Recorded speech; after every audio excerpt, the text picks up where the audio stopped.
Okay, so how do we communicate with ego states? It's on page 4. Uh, Very much, much as possible, we're referring to each ego state as if it were a person that you're speaking with. It becomes quite conversational.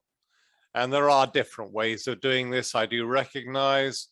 There are some approaches that sound rather like more traditional part therapy, but the ego state way of doing things is more referring to them and interacting with them in a very similar way to the way that you might interact with a human being. Don't necessarily assume the gender of the state.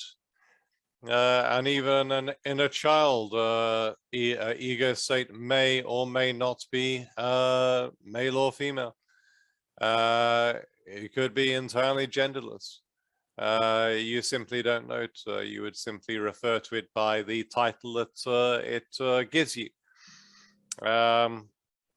If they refer to it as an inner child state, then that's what you refer to it as. Do bear in mind that things can change.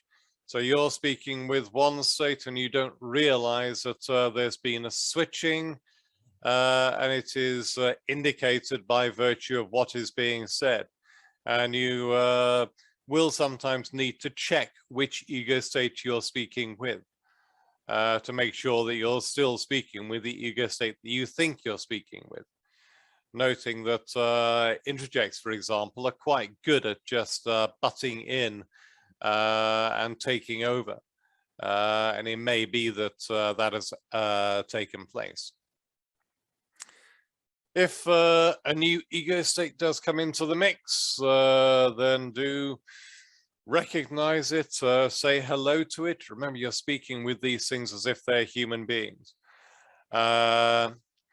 And identify what it wants to be called and write that down for future reference so that you know how to refer to it later on.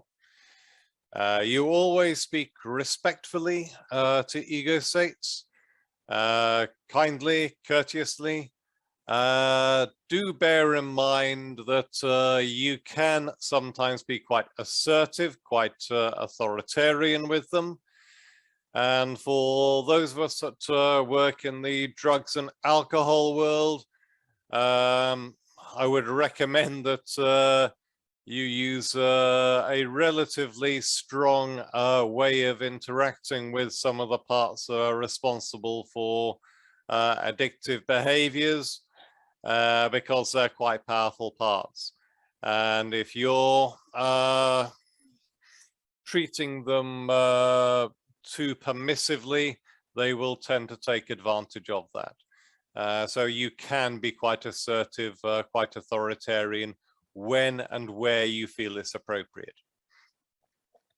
Generally speaking, you're quite respectful, firm, but nonetheless direct in your way of interacting with them.